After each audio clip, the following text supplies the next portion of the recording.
we will be looking at how to use both trim and proper function together.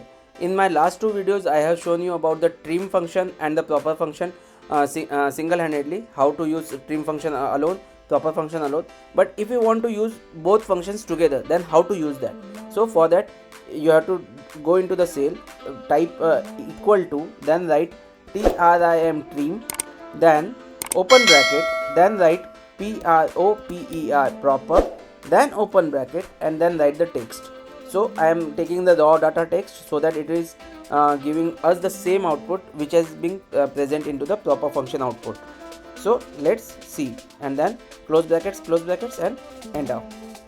See, we are getting the same output which we have got in this function, proper function output, because what we have done in the last video, we have done that the trim, first we have trimmed down the data, then we have used the proper function on the trim data.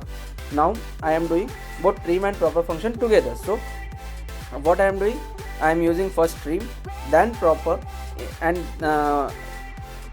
trim, then proper, and in that I am giving the text. So this is creating into a text, one text, and then this text is taken into the trim and it is giving the output. What will happen if I reverse the operations, like first I use the proper and then trim function? Can you tell me the results? I hope you will do this exercise, because both will give the same result.